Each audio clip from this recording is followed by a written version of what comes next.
Israeli खुफिया agency Mossad के बारे में एक बात तो साफ है, अगर दुनिया में बैठे किसी भी इजरायली नागरिक से अगर किसी आतंकवादी संगठन या दुश्मन देश ने कोई भी पंगा लिया तो उसके अंत की तारीख भी मोसाद ही तय करता है, फिर चाहे उसमें कितना भी समय लगे। ऑपरेशन राथ ऑफ गॉड यानी खुदा का कहर, एक ऐसा ऑपरेशन जो 1972 से शुरू होकर अगले 20 साल तक चला। यानी इजराइल के दुश्मन आतंकवादी अगले कई सालों तक दुनिया के अलग अलग देशों में छुपते रहे, पर मोसाद ने उन्हें ढूंढ ढूंढ कर मारा। इस कहानी को शुरू करने से पहले आपको थोड़ा मोसाद के बारे में बता देता हूँ। इजरायली खुफिया एजेंसी यानी मोसाद, जिसे किलिंग मशीन भी कहा जाता है, इजराइल से पंगा लेने वाले आतंकवादियों को भी पता रहता है कि उनकी मौत निश्चित है। मोसाद का जासूस अगर किसी मिशन में पकड़ा जाए तो ये साफ है कि इजरायली गवर्नमेंट उसे पहचानने से इनकार कर देती है। अगर कोई मोसाद का जासूस है तो उसके घर वालों को कभी भी ये पता नहीं रहता कि वो व्यक्ति क्या काम करता है। तो कहानी शुरू करते हैं। 1972 में जर्मनी के म्यूनिख में ओलंपिक चल रहे थे, जिसमें दुनिया भर के खिलाड़ियों के अलावा इजराइल के प्लेयर्स भी हिस्सा ले रहे थे। 5 सितंबर 1972 की रात ओलंपिक्स के शुरू होने के एक हफ्ते के बाद 8 लोग जिन्होंने ट्रैक सूट पहन रखा था ओलंपिक परिसर की दीवार फाड़ने की कोशिश कर रहे थे। तभी कनाडा के कुछ प्लेयर्स ने इनको देख लिया। उनको लगा कि ये भी हमारी तरह ही खिलाड़ी हैं और रात को तफरी मार कर आ रहे हैं, तो कनाडा के प्लेयर्स ने इनकी दीवार फाड़ने में मदद कर दी। जैसे ही ये लोग अंदर गए, इन्होंने अपने बैग से हथियार निकाले और इनके पास इंफॉर्मेशन थी कि इजरायली प्लेयर्स के रूम्स कहाँ कहाँ हैं। ये 8 लोग फिलिस्तीन लिबरेशन ऑर्गेनाइजेशन से जुड़े हुए लोग थे। इनका इरादा इजरायली प्लेयर्स को बंधक बनाकर अपनी मांगे मनवाना था। हाथापाई और गोलाबारी में 2 इजरायली प्लेयर्स वहीं ढेर हो जाते हैं। बाकी 11 इजरायली प्लेयर्स को ये लोग बंधक बना लेते हैं। इसके बाद ये लोग अपनी डिमांड बताते हैं कि इजराइल की जेलों में बंद 234 फिलिस्तीन लिबरेशन ऑर्गेनाइजेशन के लोगों को रिहा कर दिया जाए। ऐसा ना करने पर ये लोग इजराइल के 11 खिलाड़ियों को मौत के घाट उतार देंगे। रूस की तरह इजराइल का भी अपना एक पुराना कानून है कि वो कभी आतंकवादियों से कोई समझौता नहीं करता। जैसे इनकी ये डिमांड आई तो इजराइल ने साफ मना कर दिया कि वो इन आतंकवादियों की कोई बात मानने को तैयार नहीं है। जैसे ही ये बात आतंकवादियों को पता चली, उन्होंने 2 बंधकों को मारकर उनकी लाशें दरवाजे से बाहर रख दी और धमकी दी, अगर हमारी मांगे नहीं मानी तो हम इन सभी प्लेयर्स को मौत के घाट उतार देंगे। अब यहाँ एक तो ओलंपिक्स का माहौल, ऊपर से ऐसी घटना। जर्मनी की हालत ऐसे में बहुत खराब हो रखी थी, क्योंकि ओलंपिक्स को होस्ट करना किसी देश के लिए अपने आप में बहुत सम्मान की बात होती है। उस समय इजराइल की प्राइम मिनिस्टर गोल्डा मेयर थी। पूरी दुनिया की मीडिया के पास इस समय इसी ड्रामे की हेडलाइंस चल रही थी। इजराइल ने साफ मना कर दिया कि वो किसी भी समझौते के मूड में नहीं है। लोगों के मन में यही चल रहा था कि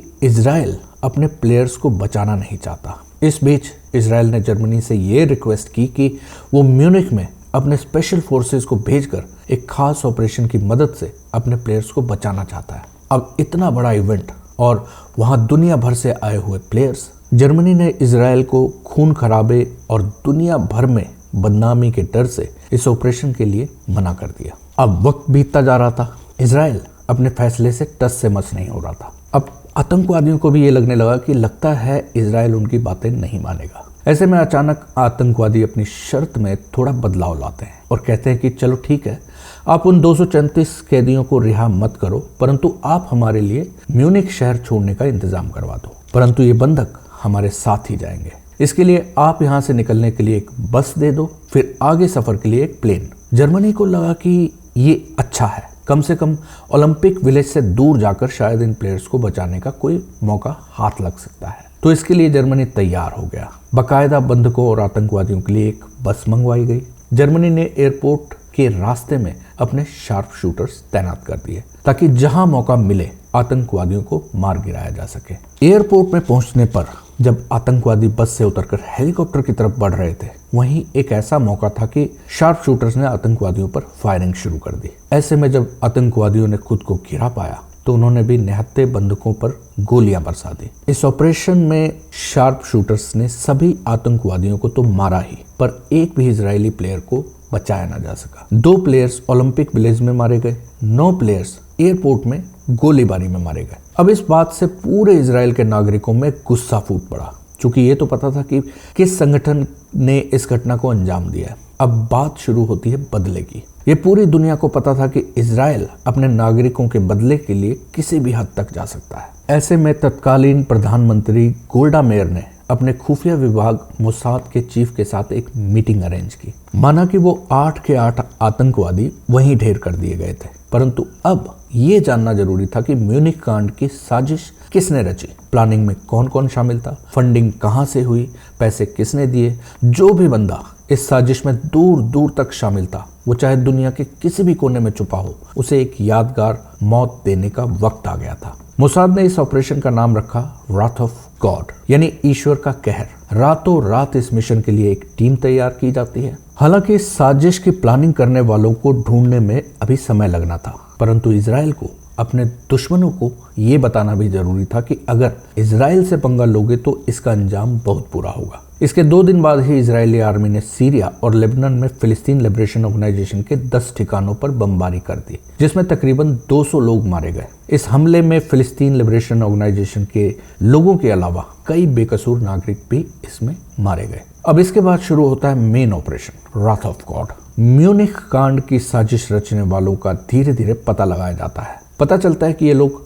यूरोप के अलग अलग देशों में बैठे हुए हैं। इनके खात्मे के लिए पूरी प्लानिंग की जाती है। मोसाद की टीम को कई अलग अलग देशों के नागरिकों की फर्जी पहचान दी जाती है और साथ ही उनके फर्जी पासपोर्ट तैयार किए जाते हैं। काफी जासूसी और पीछा करने के बाद म्यूनिख ओलंपिक का पहला शिकार इनके राडार पर इटली की राजधानी रोम में आता है, जिसका नाम था अब्दुल वाइल जैतरा। अब्दुल वाइल जैतरा फिलिस्तीन का रहने वाला था और वो एक ट्रांसलेटर था। 16 अक्टूबर 1972 को जैतरा जब रात का खाना खाकर लौट रहा था, मोसाद के 2 एजेंट इसको गोली मार देते हैं। मोसाद का दूसरा शिकार फ्रांस में छिपा बैठा था, जिसका नाम डॉक्टर महमूद हमशारी था। ये फ्रांस के पेरिस शहर में फिलिस्तीन लिबरेशन ऑर्गेनाइजेशन का एक रिप्रेजेंटेटिव था। 8 दिसंबर 1972 को मोसाद की एक महिला एजेंट इससे जर्नलिस्ट बनकर मिली। जब ये बाहर आया तो मोसाद का एक एजेंट इसके घर में घुसा और उसने इसके टेलीफोन के नीचे बम लगा दिया। इसके बाद इसके टेलीफोन पर कॉल की जाती है। जैसे ही पता चलता है कि फोन हमशारी ने उठाया है, रिमोट कंट्रोल का बटन दबाकर बम ब्लास्ट कर दिया जाता है। हालांकि उसकी मौत उसी समय नहीं होती है, पर 1 महीने के बाद इलाज के दौरान उसकी मौत हो जाती है। इसी तरह म्यूनिख हमले का एक मास्टरमाइंड जो कि बेरूत में छुपा हुआ था, उसके बारे में पता किया गया तो पता चला कि वो एक होटल में रात को सिर्फ सोने के लिए आता है। मोसाद के एजेंट्स उसके बेड के नीचे बम लगा देते हैं। उसके सोने के टाइम की निगरानी की जाती है। जैसे ही पता चलता है कि वो बेड पर लेट गया है, रिमोट का बटन दबा दिया जाता है। ब्लास्ट में उस पूरे कमरे के परखच्चे उड़ जाते हैं। इस तरह से मास्टरमाइंड भी मारा जाता है। 1972 से लेकर 1988 तक पूरे यूरोप बेरूत वगैरह के कई ठिकानों से ढूंढ कर म्यूनिख हत्याकांड के आरोपियों को मारा जाता है। इसमें कुछ लोगों को ब्लास्ट या पॉइजन से मारा गया, मगर जिन जिन लोगों को गोली से मारा गया उन पर 11-11 गोलियां चलाई गई, क्योंकि उन्होंने इजराइल के 11 प्लेयर्स को मौत के घाट उतारा था। अगले कुछ महीने के अंदर 4 और संदिग्ध मारे गए। उनके नाम बासिल अल कुबैसी, हुसैन अब्दुल चिर, जैद मुकासी और मोहम्मद बौदिया थे। राथ ऑफ गॉड के सबसे अहम मिशन को अप्रैल 1973 में अंजाम दिया गया। दरअसल मोसाद की लिस्ट में शामिल ज्यादातर लोग लेबनान में रहते थे, जहां उनकी सुरक्षा का जबरदस्त बंदोबस्त किया गया था। उन लोगों की हत्या के लिए ऑपरेशन राथ ऑफ गॉड के हिस्से के तौर पर एक और ऑपरेशन लॉन्च किया जाता है, जिसका नाम ऑपरेशन स्प्रिंग ऑफ यूथ रखा जाता है। 9 अप्रैल 1973 की रात में इजरायली टीम ने ऑपरेशन को अंजाम दिया। कमांडोज को पानी और जमीन के रास्ते लेबनान की राजधानी बेरूत पहुंचाया गया। इस मुहिम पर जाने वाले टीम में एहुद बराक भी शामिल थे, जो बाद में इजराइल के प्रधानमंत्री बने। शहर में मोसाद के पहले से मौजूद एजेंट से टीम ने वहां पहुंचकर संपर्क किया।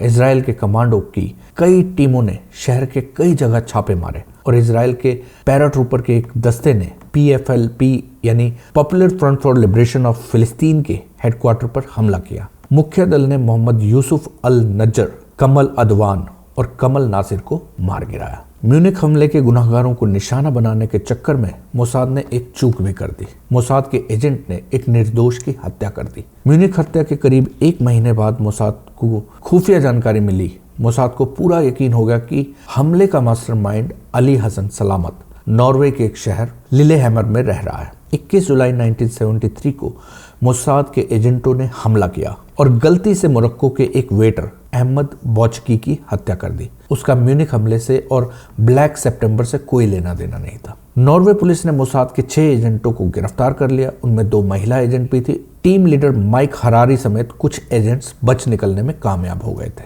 मोसाद का मानना है कि अली हसन सलामत ने उनको चकमा दिया था। अली हसन सलामत मोसाद के हाथ से हमेशा बच निकलता था। नॉर्वे पुलिस की जांच में यूरोप भर में फैले मोसाद के एजेंटों का पता चल गया। इसके बाद इजराइल पर अंतर्राष्ट्रीय दबाव पड़ा और कुछ समय के लिए ऑपरेशन को टाल दिया गया। 5 साल के बाद फिर से इजराइल ने ऑपरेशन को शुरू किया। मोसाद ने मास्टरमाइंड अली हसन सलामत की तलाश तेज कर दी। वो रेड प्रिंस के नाम से जाना जाता था। साल 1978 के आखिरी महीनों में मोसाद ने पता लगा लिया कि सलामत बेरूत में रह रहा है। मोसाद की एक एजेंट एरिका मेरी चैम्बर्स लेबनान में ब्रिटिश पासपोर्ट पर पहुंची। एरिका ने उसी गली में एक कमरा किराए पर ले लिया जहां सलामत का आना जाना था। इसके बाद मोसाद के 2 और एजेंट वहां पहुंच गए। एजेंटों के पहुंचने के कुछ समय बाद गली में एक कार खड़ी कर दी गई। कार में विस्फोटक सामग्री भरी थी। 22 जनवरी 1979 को जब सलामत और उसके अंगरक्षक गली में कार से आए तो मोसाद के एजेंट ने रेडियो डिवाइस से उस कार को उड़ा दिया जिसमें विस्फोटक था। 5 नाकाम प्रयासों के बाद आखिर मोसाद ने सलामत को ठिकाने लगा ही दिया। तो दोस्तों, कैसी लगी आपको ये कहानी कमेंट में बताएं। इस तरह की क्राइम, स्पाई और हाइस्ट स्टोरीज को सुनने के लिए इस चैनल को अभी सब्सक्राइब करें और प्लीज़ कमेंट में ये भी बताएं कि अगली बार आप कौन सी कहानी सुनना चाहते हैं। आपका बहुत बहुत धन्यवाद। मिलते हैं अगले एपिसोड में। Thank you very much. नमस्कार।